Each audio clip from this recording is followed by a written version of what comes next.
Madamdamin ang mga gabing tulad nito. Mga gabing tahimik ang paligid pero maingay ang dibdib. May mga katotohanang pilit nating itinatago sa likod ng okay lang ako. May mga damdaming dumarating nang hindi mo inimbita. At kapag dumating na, hindi mo na alam kung paano pa uuwiin.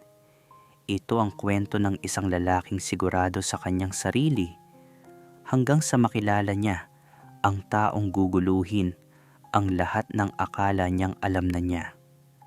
Welcome sa M2M Desires, kung saan binibigyang boses natin ang mga kwento ng pag-ibig, pagnanasa, at mga lihim na hindi madaling ikuwento.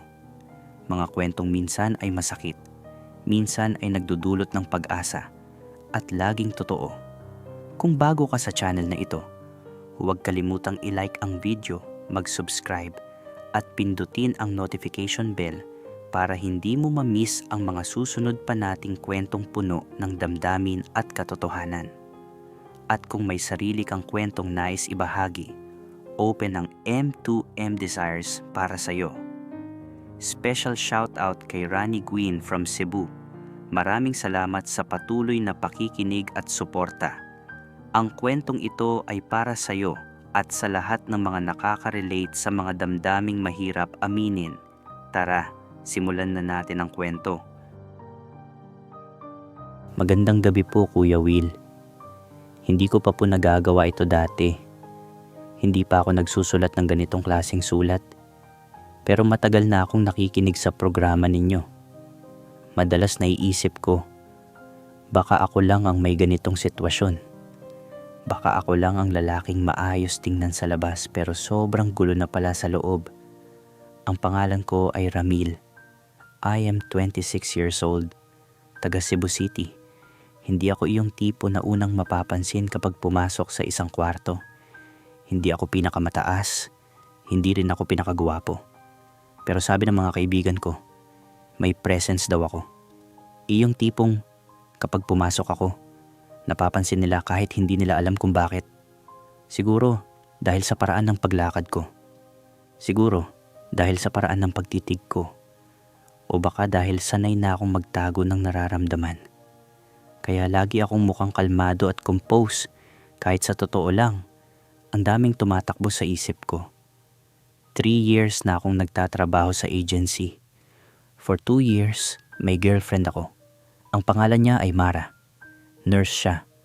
Mabait, maalaga, at wala siyang ideya sa nangyayari sa akin ngayon. Hinahangaan ko siya. At oo, mahal ko siya sa paraan na alam kong totoo at seryoso. Pero may tinatago ako, Kuya Will. At ang tinatago ko ay may pangalan. Ang pangalan niya ay Ellie. Si Ellie ang creative director sa agency namin. He is 33 years old. Cebuano siya pero nagtrabaho ng ilang taon sa Manila bago bumalik dito.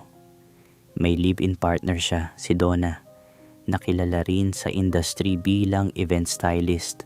Sa labas, maayos ang buhay nila. Iyong tipong makikita mo sa social media na laging nakaayos ang mga larawan, parang walang problema. Pero ang totoo, Kuya Will, ang totoong kwento ay wala sa mga larawan. Nasa mga sulok ito ng opisina. Nasa mga overtime na kaming dalawa na lang ang natitira. Nasa mga text messages na parang normal lang pero may laman na hindi namin diretsong sinasabi. Matagal ko nang gustong ilabas ito. Kaya heto ako ngayon. Halos 2 years ago nagsimula ang lahat. Isang gabi ng bagyo, isang blackout, isang gabi na hindi namin alam na magiging simula pala ng isang bagay na magpapagulo sa akin. Hindi ko muna sasabihin kung saan ito hahantong. Gusto ko munang ikuwento kung paano nagsimula ang lahat para maintindihan ninyo, Kuya Will, at ng mga nakikinig kung paano ang isang taong akala niya sigurado na siya sa sarili niya pwedeng dumating sa punto na hindi na niya alam kung sino ba talaga siya. Kuya Will, sisimulan ko talaga sa umpisa. Noong una kong nakita si Ellie, ang unang pumasok sa isip ko ay simple lang. Siya ang boss ko. Okay, wala namang espesyal. Walang dramatic na moment. Nasa conference room lang kami noon. Nakaupo siya sa dulo ng mahabang table, nakapolo na nakatupi ang manggas, at tahimik na tinitingnan ang mga layout na nasa harap niya. Nang ipakilala ako ng HR, tumango lang siya at sinabi, "Welcome sa Team Ramil." Pagkatapos noon, bumalik agad siya sa ginagawa niya. Wala talaga siyang naging epekto sa akin noong una. Kaya hanggang ngayon, hindi ko pa rin maintindihan kung saan nagsimula ang lahat ng sumunod. Hindi si Ellie yung tipo ng boss na kailangan pang ipakita na siya ang may authority. Hindi niya kailangang magmalaki. Ramdam mo na agad. May natural siyang dating na hindi mo kukwestiyonin kung bakit siya ang creative director. Kapag nagdesisyon siya, alam mong may basehan. Kapag nagbigay siya ng feedback, kahit masakit minsan, alam mong totoo. Sa industriya namin, maraming creative director na mahilig marinig ang sarili nilang boses. Pero si Ellie, kabaligtaran. Tahimik siya sa meeting hanggat hindi kailangan magsalita. Pero kapag nagsalita na siya, lahat nakikinig. Kasama na ako doon, Kuya Will. Sa first 3 months ko sa agency, puro professional lang ang lahat sa amin.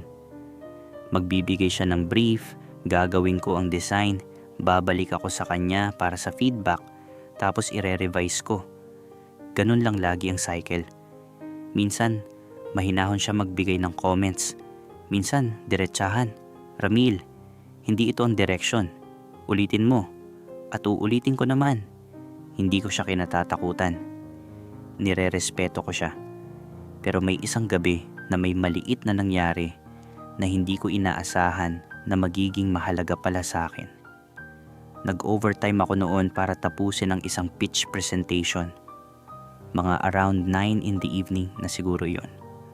Akala ko, ako na lang ang natira sa opisina. Tahimik na ang buong floor. Tapos narinig ko na may nagbukas ng pinto ng pantry. Paglingon ko, si Ellie pala.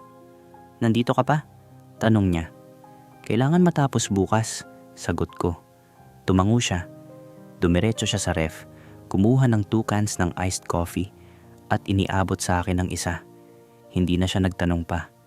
"Salamat," sabi ko. Medyo nagulat. "Huwag mong masyadong pilitin ang sarili mo," sabi niya. "Kapag pagod na ang utak, hindi na maganda ang output." Habang sinasabi niya iyon, nakatingin lang siya sa harap umiinom ng kape. Doon ko siya napansin ng iba. Hindi bilang boss, kundi bilang tao. May pagod sa mukha niya. Hindi niya tinatago. Parang may dala rin siyang problema o lungkot. Pero hindi ko masabi kung ano. Baka pagod lang talaga. Hindi ko alam. Pagkatapos ng ilang minuto, umalis din siya. Pero Kuya Will, iyong simpleng pag-abot niya ng iced coffee at yung maikling usapan namin na iyon, mas tumagal pa sa isip ko kaysa sa dapat. Hindi ko alam kung bakit, pero mula noon may nagbago na kahit hindi ko pa maipaliwanag.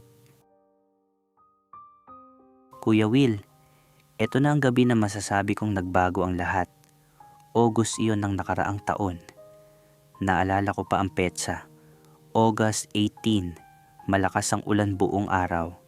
Signal number 3 ang bagyo, pero nasa opisina pa rin kami dahil may pitch kami kinabukasan. Malaking account iyon mula sa isang hotel chain na matagal na naming gustong makuha. Sa team namin, naroon si Ellie, ako, at 2 junior designers na sina RJ at Celine. Bandang 8 in the evening, pinauuwi na ni Ellie sina RJ at Celine habang may masasakyan pa sila. Ayaw niyang may stranded sila. Ako, naiwan. Habang nagsisave ako ng files, biglang nag-blackout. Nawala ang kuryente sa buong building. Biglang sobrang dilim. "Ramil?"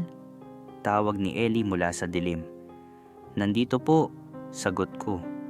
Narinig ko siyang gumalaw. Ilang segundo lang, may ilaw na galing sa cellphone niya. Itinutok niya iyon sa kisame para kumalat ang liwanag. Pinapunta niya ako sa workstation niya kung saan may maliit na emergency lamp. Doon kami nagstay.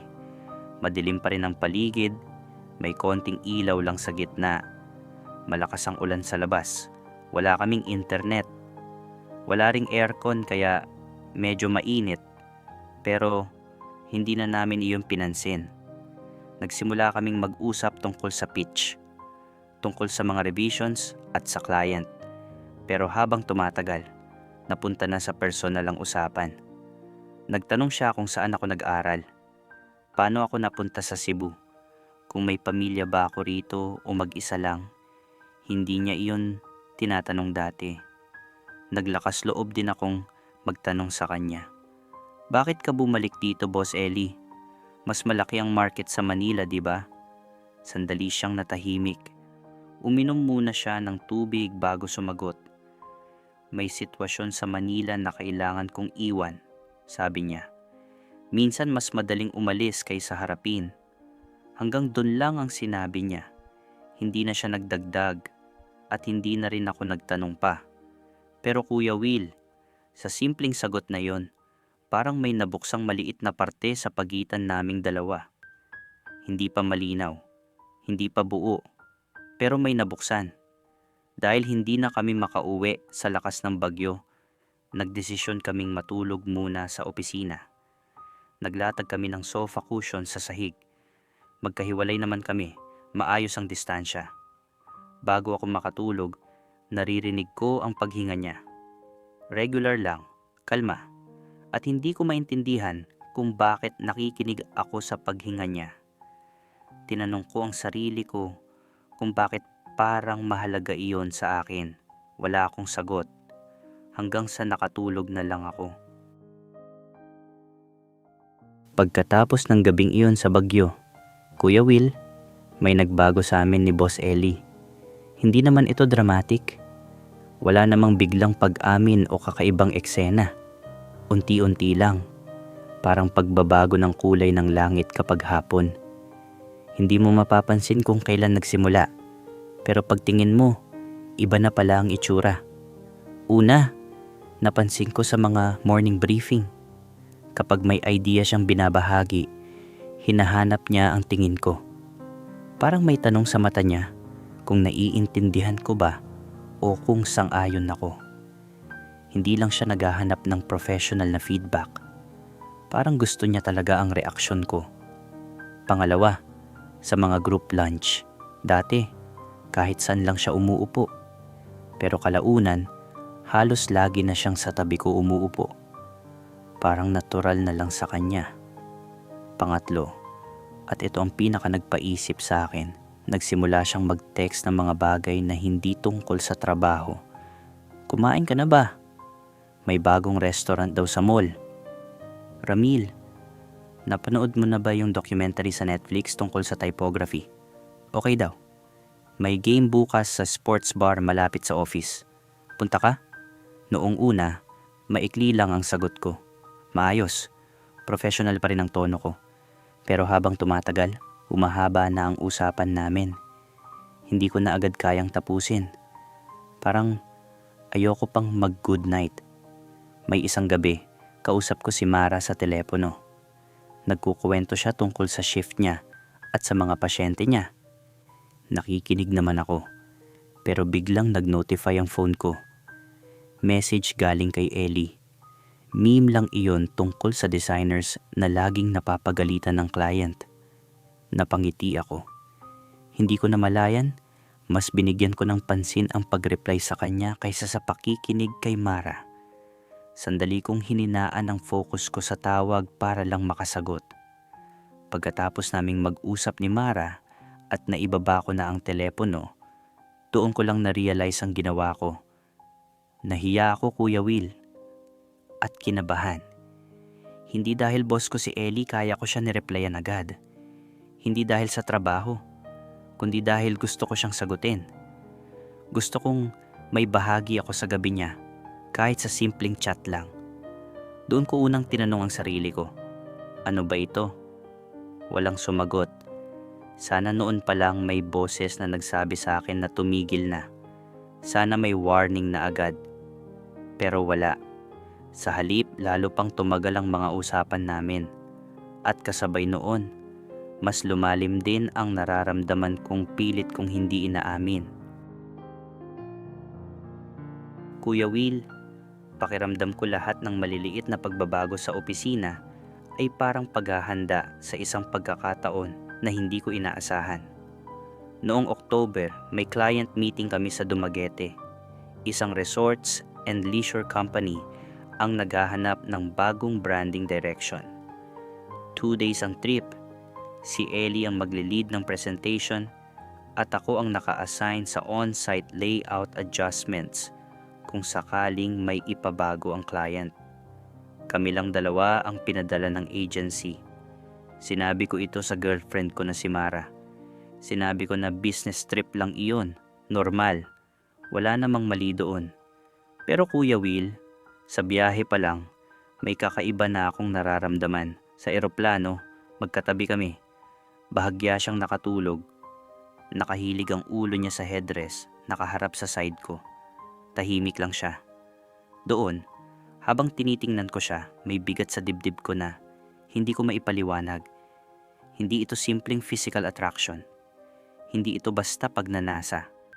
Mas komplikado, mas malalim.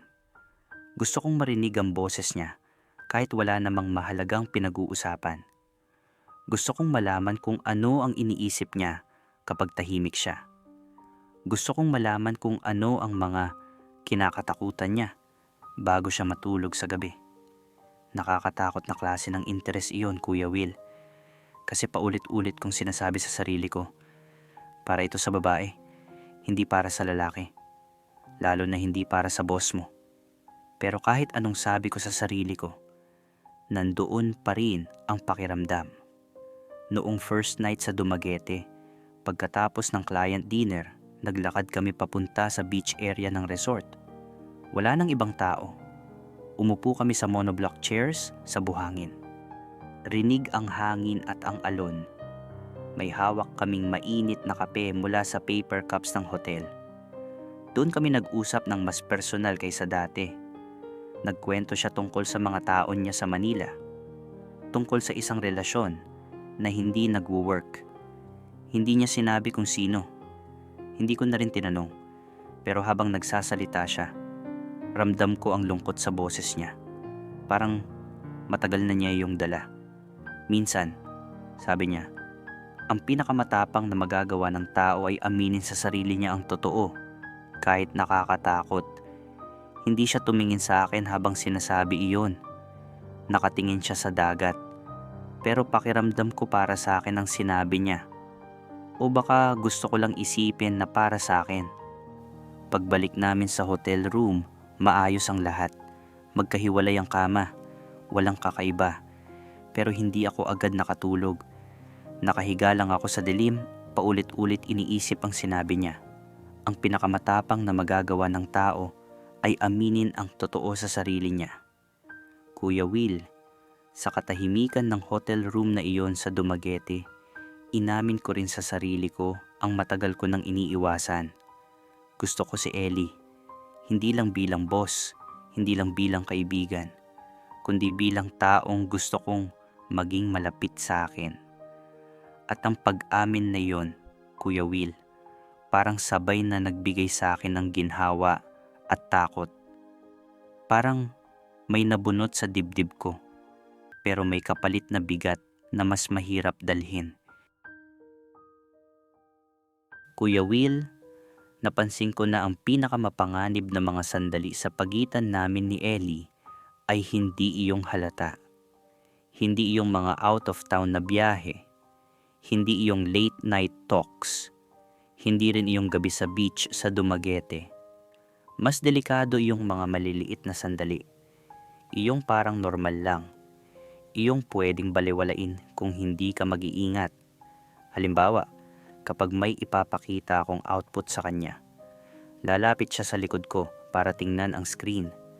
Normal lang iyon sa opisina. Wala namang mali. Pero minsan, ramdam ko ang lapit niya. Ramdam ko ang presensya niya. At hindi ko maintindihan kung bakit masyado akong aware. Minsan din, kapag sinasabi niyang, maganda ito Ramil, maganda ang trabaho mo, Hindi ko alam kung design lang ba ang tinutukoy niya. Baka iniisip ko lang iyon. Baka ako lang ang nagbibigay ng ibang meaning. Pero may isang hapon na hindi na iyon imagination. May pitch kami na ginagawa. Bandang 6 in the evening na. Wala nang ibang tao sa department. Nagde-debate kami tungkol sa color palette ng campaign. Seryoso ang usapan dahil magkaiba ang direksyon na gusto namin. Ellie, panimula ko. Boss Ellie, sabi niya agad, pero may ngiti. Boss Ellie, ulit ko. Yung approach mo masyadong safe, hindi yun ang gusto ng client. Yung approach mo naman masyadong aggressive, sagot niya. Baka ma-overwhelm ang target market. So paano natin ito aayusin? Tanong ko. Tumitig siya sa akin ng ilang segundo, tapos bigla siyang natawa. Ikaw talaga, Ramil, sabi niya habang hinihimas ang likod ng ulo niya. Parang bata pero ang tigas ng argumento. Tanda mo na pero ayaw mong makinig, sagot ko. Mas lalo siyang natawa. At doon, Kuya Will, sa simpleng tawanan na iyon, sa natural na palitan namin ng argumento, sa paraan ng pagtawa niya, may naramdaman ako na hindi ko maitanggi. Ayoko pang matapos ang sandaling iyon. Gusto kong tumagal pa. Nang tumahimik na kami, sandali niya akong tiningnan. 1 segundo. Siguro 2. Tapos bumalik siya sa screen niya. Pag-isipan natin bukas, sabi niya. Uwi ka na. Umuwi ako. Sumakay ng Grab. Nakipag-usap pa ako sa driver tungkol sa traffic para lang may ibang iniisip. Pero sa buong biyahe, iisa lang ang tanong sa isip ko. Ano ang ibig sabihin ng tingin na iyon? Sa mga sumunod na linggo, napansin kong may mga bagay akong binabago. Mas maingat na ako sa suot ko kapag alam kong may meeting kaming 2 lang. Inaabangan ko ang text niya bago ako matulog. At ang pinakamasakit aminin, Kuya Will, kapag kausap ko si Mara, minsan siya ang pumapasok sa isip ko. Ayokong isipin si Ellie kapag kasama ko si Mara. Pero hindi ko mapigilan. Alam ko na sa puntong iyon, may mali na. Kahit wala pang nangyayari sa amin na pisikal. Kasi kahit walang hawakan, kahit walang aminan, ang pagnanais ay pagnanais pa rin. At hindi ko siya mapigilan. Noong November, may overtime kaming 2 ni Ellie. Rush campaign iyon para sa isang holiday client. Buong araw at halos buong gabi kaming nagtatrabaho. Bandang 11 in the evening na nang matapos namin ang lahat. Nag-order kami ng late night delivery. Bumaba kami sa lobby para kunin ng pagkain, tapos bumalik sa opisina. Doon kami kumain sa malaking table na ginagamit namin sa brainstorming. Tahimik ang buong floor.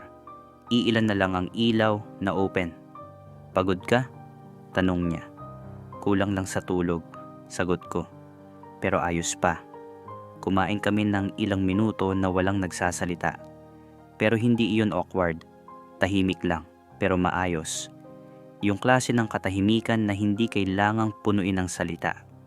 Pagkatapos, habang nakatingin pa rin siya sa pagkain niya, sinabi niya, Ramil, may itatanong sana ako. Pero hindi mo kailangang sagutin. Hindi ako agad tumingin sa kanya. Nagpatuloy lang akong kumain. Nararamdaman mo rin ba ito? Dagdag niya. Yung ganito. Hanggang doon lang.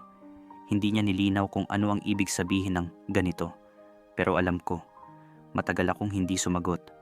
Ngumunguya lang ako. Uminom ng tubig. Parang umaasa na baka mawala ang tanong kung patatagalin ko. Pero hindi na rin ako makapagtago. At noong hindi ko na kayang itanggi kahit sa sarili ko, sinabi ko, "Oh, isang salita lang." Hindi kami nagkatinginan. Nagpatuloy lang kami sa pagkain, parang walang nagbago. Pero sa loob ko, Kuya Will, may nabawas na bigat. Hindi dahil nawala ang problema, kundi dahil hindi na ako nag-iisa sa pagdadala nito. Pagkalipas ng ilang minuto, nag-uwian na kami. Normal ang kilos. Parang walang espesyal na nangyari. Nag-book siya ng Grab. Ako rin. Bago kami tuluyang maghiwalay, tumingin siya sa akin at sinabi, "Pahinga ka na." 2 salita lang. Pero sa gabi na iyon, Kuya Will, parang puno ang 2 salitang iyon ng lahat ng hindi namin sinabi. Kuya Will, mahalaga na maintindihan ninyo ito. Pagkatapos ng gabing iyon, pagkatapos ng oo ko at ng pahinga ka na niya, hindi naging dramatic ang lahat gaya ng inaasahan sa mga kwento. Walang biglang romantic moment, walang lihim na lakad, walang eksenang tuluyang lumayo kami sa realidad.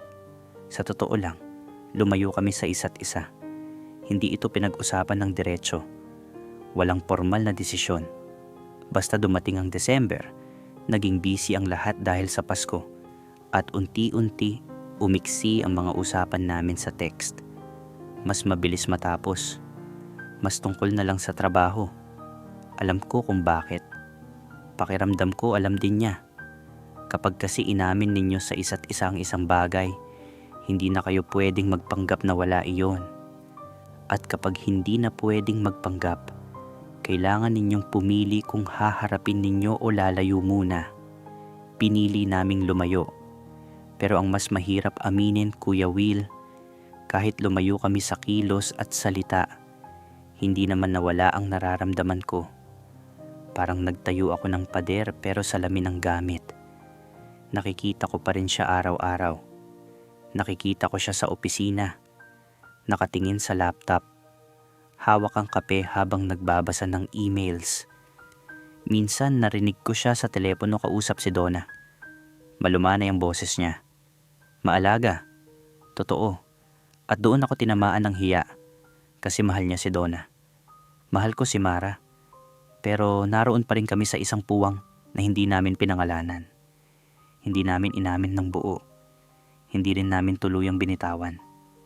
Noong Pasko, pumunta si Mara sa apartment ko. Nagluto siya. May dala siyang regalo. Niyakap niya ako ng mahigpit at sinabi, "Mahal kita, Ramil." Sinabi ko rin pabalik sa kanya ang parehong salita. At totoo yun, mahal ko siya. Pero may isang parte ng puso ko na parang naiwan sa ibang lugar.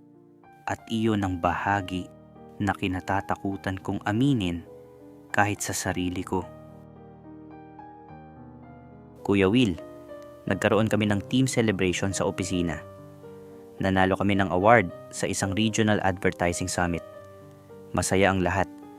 May pagkain, may inumin, at may karaoke pa sa isang private room ng restaurant. Masaya ako para sa team. Nag-celebrate kami. Uminom ako ng kaunti. Pero may isang sandali sa gabing iyon na hindi ko makalimutan. Lumabas si Ellie para sumagot ng tawag. Sa labas ng restaurant may maliit na outdoor area. Mula sa loob, nakita ko siya sa refleksyon ng bintana. Nakatayo siya mag-isa. Hawak ang telepono. Hindi nagsasalita. Nakatingin lang sa malayo. Hindi ko alam kung may kausap pa siya o tapos na ang tawag. Hindi ko alam kung sino ang nasa kabilang linya. Pero malinaw ang nakita ko sa mukha niya. Pagod siya. Parang may dalang lungkot. Parang may iniisip na mabigat. Sa sandaling iyon, Kuya Will, hindi ko siya gustong lapitan dahil gusto ko siya sa romantic na paraan. Gusto ko siyang lapitan dahil gusto kong malaman kung ayos lang ba siya. Ayokong makita siyang ganoon. Doon ako lalo naguluhan. Lumabas ako at tinawag siya. "Boss Ellie." Lumingon siya, medyo nagulat. Tapos ngumiti. Pero yung ngiti na yon, halatang may tinatago. "Okay ka lang?" Tanong ko. "Oo," sagot niya. "Salamat." Tumayo kami roon ng ilang segundo. Rinig ang ingay ng tawanan at kanta sa loob. Pero kami tahimik lang sa labas. Pagkatapos, mahina ang boses niya nang magsalita siya. "Ramil, ano ba tayo?" Hindi ko alam kung saan ko kinuha ang lakas ng loob. Pero sumagot ako ng diretso. Hindi ko alam. Pero alam ko na hindi ko mapigilan ang nararamdaman ko. Matagal niya akong tiningnan. Walang galit, walang ngiti. Tapos bumalik siya sa loob. Hindi na siya nagsalita pa. Ako rin. Nang gabing iyon, pag uwi ko, nakahiga ako sa kama. Katabi ko si Mara, mahimbing ang tulog. Nakatingin lang ako sa kisame at paulit-ulit na tinanong ang sarili ko. Sino ba talaga ako? Ano ang ginagawa ko sa taong mahal ako? Ano ang ginagawa ko sa sarili ko? At si Ellie, saan ba ito patungo para sa kanya? Wala pa rin akong malinaw na sagot. Kaya ako sumusulat sa inyo, Kuya Will. Baka sa pagsasabi ko nito ng buo, mas maintindihan ko kung ano ang dapat kong gawin. Kuya Will, heto na ang katapusan ng aking kwento. O baka simula pa lang ito ng tamang pag-unawa. 2 taon na ang nakalipas nang magsimula ito. 2 taon na akong nagtatago ng isang bagay. Sa aking girlfriend, sa aking mga kaibigan, pati na rin sa sarili ko. 2 taon na rin akong nagtatanong ng tanong na hindi ko sinalubong ng tapang. Bakla ba ako? Hindi ko pa rin ganap na masagot yon. O marahil hindi ito ang tamang tanong. Ang mas tamang tanong ay, sino ako? At ano ang gusto ko para sa buhay ko? Iniisip ko si Mara, ang kanyang pagmamahal, ang kanyang tiwala. At nadudurog ang puso ko dahil alam ko na hindi siya karapat-dapat sa isang taong parang ako na nakakaramdam ng ganito para sa ibang tao habang hawak ang kanyang kamay. Iniisip ko si Ellie at hindi ko maintindihan kung bakit mahalaga siya sa akin sa paraang naiiba. Kung ito ba ay tunay na relasyon o isang bagay na ipinanganak sa kakulangan at kalituhan. Iniisip ko ang sarili ko at hindi pa ako sigurado kung kilala ko ang taong iyon. Kaya heto ako sa inyo, Kuya Will. Hindi ako naghahanap ng pahintulot. Hindi ako naghahanap ng kasiguraduhan na tama ang nararamdaman ko o may karapatang magmahal ang sino man sa sino man. Naghahanap ako ng katapangan. Katapangan na harapin ang katotohanan, lahat ng aspeto nito. Ang aking katotohanan. Ang katotohanan ng mga taong napalibutan ko. At ang katotohanan ng mga posibilidad na kailangan kong harapin ng may responsibilidad at dignidad. Alam ko na ang lihim ay hindi solusyon. Ang pagtatago ay nagbibigay ng pansamantalang ginhawa.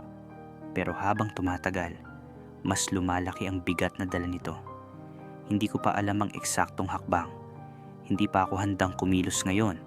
Pero alam ko na ang hindi pag-aksyon ay aksyon din. At ang hindi pagpili ay pagpili din. Ito ang kwento ko, Kuya Will, na natuklasan ang sarili niya sa pinakahindi inaasahang paraan, sa pinakahindi inaasahang tao, sa pinakahindi inaasahang oras ng buhay niya. Salamat po sa pakikinig. At sa inyo, mga nakikinig sa programa ni Kuya Will ngayong gabi, kung mayroon sa inyo ang nakaka-relate, nais kong malaman ninyo, hindi kayo nag-iisa sa pagkalito. Pero kailangan nating maging responsable sa mga pagpiling gagawin natin. May mga taong maaapektuhan ng ating mga desisyon at sila ay karapat-dapat sa ating katapatan. Una, ang katapatan sa ating sarili.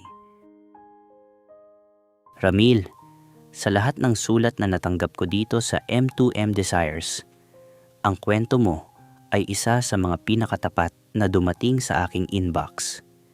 Hindi ka nagsulat para humingi ng pahintulot. Hindi ka nagtatanong kung okay lang ba ito. Nagtatanong ka ng mas malalim. Sino ba ako talaga? At iyon, Ramil, iyon ang pinakamatapang na tanong na kaya mong itanong sa iyong sarili. Pero nais ko ring maging tapat sa iyo. Ang pagkalito ay hindi kasalanan. Ang panatilihing nakatago ang katotohanan, iyon ang nagdudulot ng pinsala. Hindi lang kay Mara, hindi lang kay Ellie, pati na rin sa iyo. Kaya ang aking payo, bago mo harapin si Ellie, bago mo kausapin si Mara, harapin mo muna ang iyong sarili. Hanapin mo ang isang profesional na makakausap mo, isang counselor, isang therapist, hindi programa, hindi kaibigan. Isang ligtas na espasyo kung saan maaari mong unawaing malinaw kung sino ka at kung ano ang gusto mo para sa iyong buhay. Dahil ang katotohanan, Ramil, hindi mo maaaring ibigay ang tunay na pagmamahal sa sinuman habang itinatakas mo ang katotohanan tungkol sa iyong sarili. Ang moral ng kwentong ito ay simple. Ang pagiging totoo sa sarili ay hindi luho. Ito ay pangangailangan para sa iyo at para sa lahat ng nagmamahal sa iyo. Mga ka-Desires, gusto naming marinig kayo. Ano ang masasabi ninyo kay Ramil? Nakarelate ba kayo? May payo ba? I-comment sa ibaba dahil minsan, ang salita ng isang estranghero ang pinakakailangan ng taong naligaw. At kung bago ka sa M2M Desires, mag-subscribe, mag-like at i-click ang notification bell para hindi mo rin ma-miss ang mga kwento tulad nito. Totoo, malalim, puno ng damdamin. Hanggang sa susunod na gabi, mga boss, ingat palagi. Love you all.